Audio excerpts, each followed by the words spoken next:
Hello and welcome to Paleologos. I'm Peter and thank you for joining me today as we talk about the femur or thigh bone and what exactly the anatomy of this bone can tell us about how a creature walks and how we can interpret ancient fossil femora from a variety of different hominins. If you haven't already done so, please make sure to like and subscribe.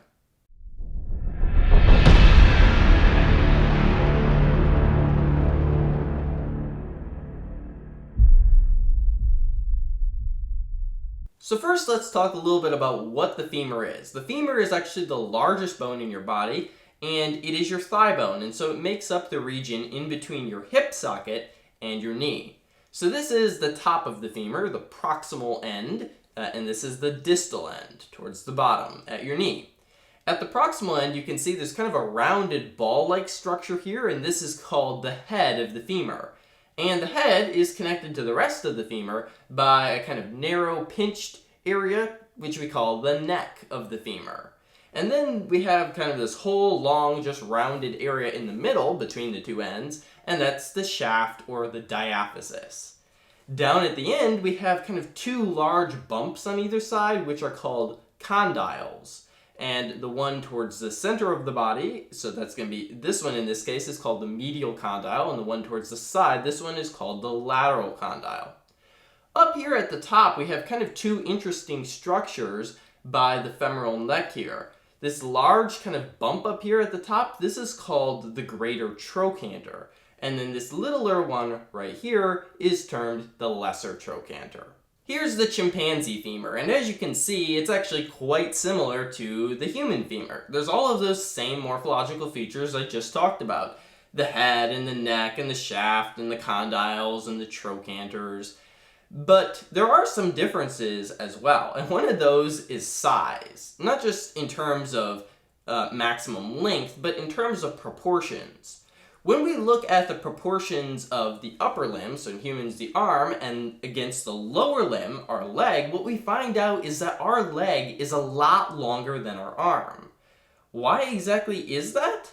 Well, it's because we use our leg for locomotion, and having long legs is actually more energetically efficient than having super short legs like chimpanzees do, which is one of the reasons why chimpanzees don't walk upright. There's a whole host of other anatomical reasons why it's very hard for them to do, but that's one of them. Chimpanzees have the opposite limb proportions, so they have very long arms and then short legs. Why is that? Well, part of it is because they're knuckle walkers. That is, when they are knuckle walking on the ground, they want the front of their torso to be raised up. And so the front of their torso, where their arms attach, needs to be taller, and therefore their arms are longer than their legs.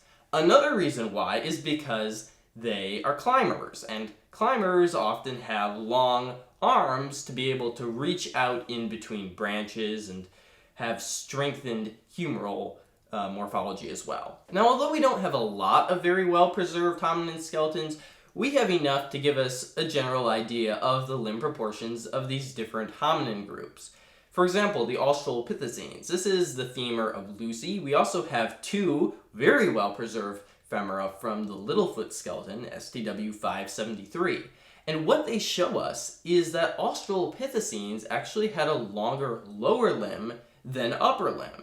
And also their humeral femoral index, that is when you compare the length of the humerus, this upper arm bone, to the length of your femur, we find that they have a longer femur than humerus. And once again, this is all a human-like system of proportions. Humans have this longer lower limb. And so this is part of the reason why we think the Australopithecines were not knuckle walkers and weren't spending a ton of their time in the trees, because they have these human-like proportions that undoubtedly had a functional role in their locomotion. One of the differences between modern human femurs and chimpanzee femurs is the linea aspera. The linea aspera is this line which runs down the length of the femur right here, as you can see. It kind of splits here and then forms into this continuous line and then diverges into two supracondylar lines down here, once again, towards the condyles.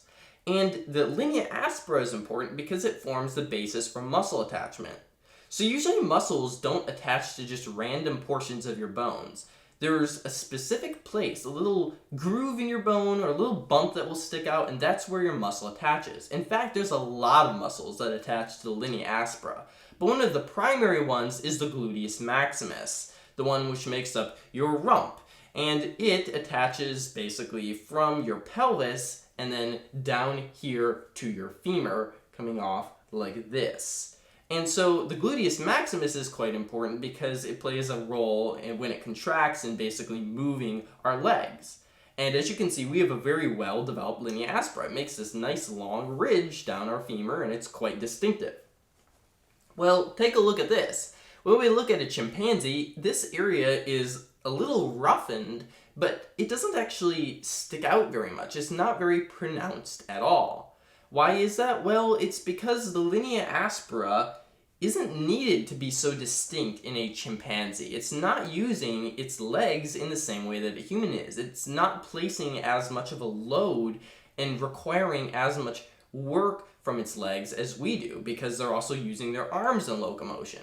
And as a result, their linea aspera is just this kind of faint, rough, rugose line here. Now, the pattern that I just talked about is similar to chimpanzees, gorillas, and orangutans. All of them tend not to have a very distinct linea aspera at all. When we look at the fossil record, members of the genus Homo, at least later ones, tend to have a fairly distinct linea aspera, like Neanderthals, for example. But when we look at early members of the genus Homo, like Homo habilis and Homo ergaster or erectus, we sometimes don't see the linea aspera as distinct as it is in later humans either.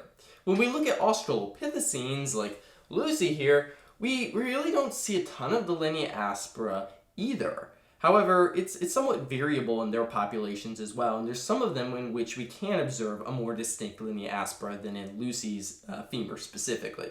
Another feature that we can look at is the cross-sectional shape of the femoral shaft.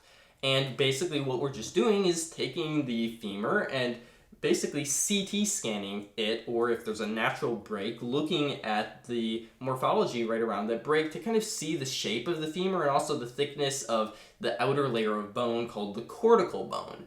And what we see is that humans have a somewhat distinctly shaped femoral shaft in cross-section. It's kind of teardrop shaped. Why is that? Well, it's kind of because of our linea aspera, right? The linea aspera sticks out of the shaft and kind of makes a point, and then it looks a little bit like a teardrop because there's this point and then it gets rounded. When we look at chimpanzees, we don't see that linea aspera making that point. And so a chimpanzee femur more just looks oval or circular in cross-section, unlike ours. And basically the similar pattern follows, once again, later hominins having a more teardrop shape, earlier ones having a more circular or round. Another interesting feature which humans have and chimpanzees don't is the intertrochanteric crest. So this, once again, right here is the greater trochanter, and this is the lesser trochanter.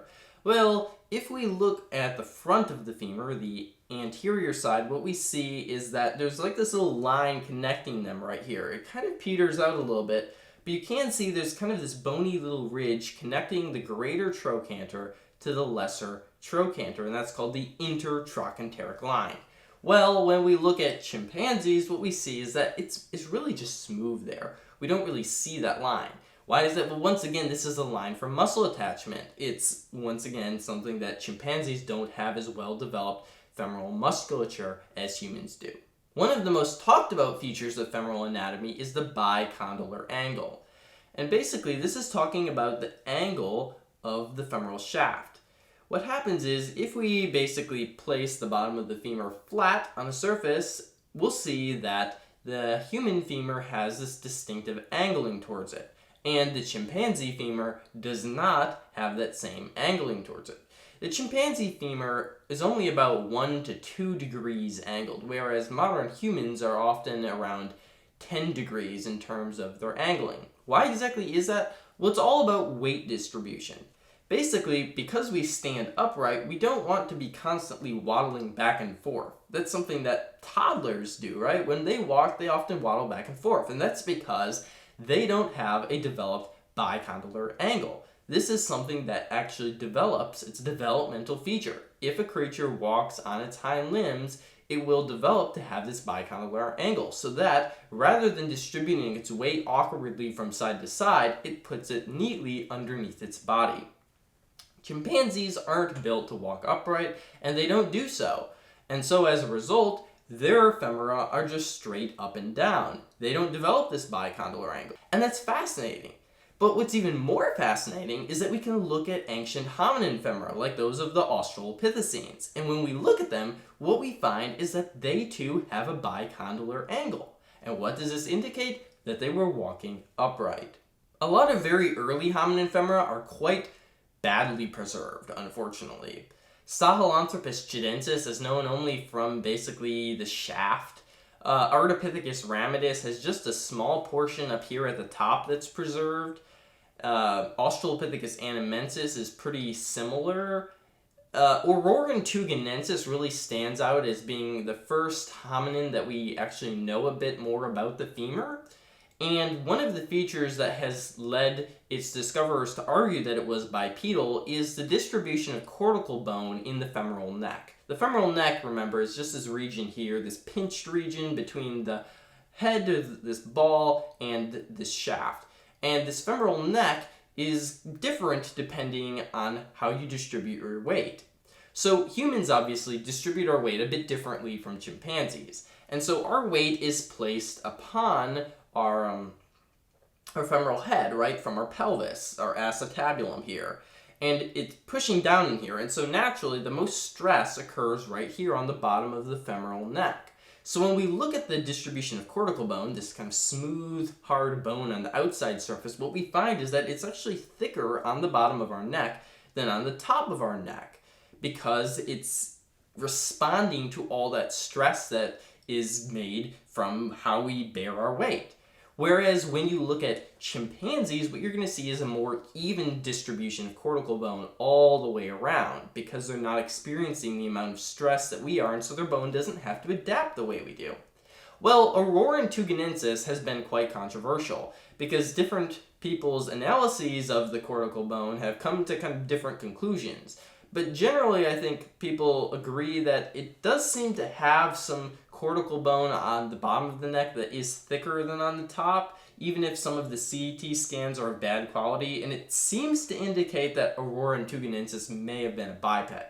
But when we look at like later Australopithecines or members of the genus Homo, what we once again find is that they have that same distribution of cortical bone, pretty clearly telling us how they're distributing their weight. Another interesting feature is femoral neck length. Australopithecines, like Lucy, tend to have a very long femoral neck. In between their shaft and the head is quite long when you look at it compared to like a human. And that's interesting because it actually relates to some of these other features that we see in Australopithecines and might explain quite a lot. Australopithecines tended to have wide pelvises. Their acetabula, the place where your femur would fit in, would then be more distant from one another. And as a result, we find that they actually have a longer femoral neck to compensate for that. So they want to distribute their weight underneath them, right? But to compensate for their pelvis being wider, they need to basically try to make this portion of the bone that connects this to the pelvis longer to redirect that weight underneath you. And in addition, their bicondylar angle, this angle at the bottom of the femur, is actually greater than that of modern humans. And once again, that's to compensate for all of this so that even though their pelvis is wider, they can redistribute their weight underneath them very nicely. One final femoral feature which I'll talk about is the neck shaft angle. By now you know that this is the shaft and this is the neck. You got that down. So obviously, the neck shaft angle then is when we put the shaft on a straight line and then we measure at what angle the neck comes off. And it turns out that there's some interesting patterns there. Modern humans have quite a broad range, but there's very few people on either end of that range, and most are quite close to around 135 as that angle at which this neck comes off. And when we look at Neanderthals or even earlier hominins, what we see is that they tend to have a lower neck shaft angle, going down quite a bit. And I'm unclear exactly what that actually means functionally. There's been some talk about whether or not that implies a certain form of lifestyle in Neanderthals related to kind of hunting and gathering. But that is certainly an interesting feature which we can kind of use to kind of generalize between different types of hominins. Earlier hominins tend to have lower neck shaft angles, and later ones tend to have higher ones. I hope you enjoyed my talk about the various different features which you can use to distinguish different hominin femurs. I'm actually working on a project related to this right now, and I hope to publish it relatively soon, and hopefully you can all check it out then, where I go into a little more depth about the functional meaning of some of these different features and kind of talk about it in the context of all of the different hominin species that we know. But for now, thanks for watching. Don't forget to like and subscribe.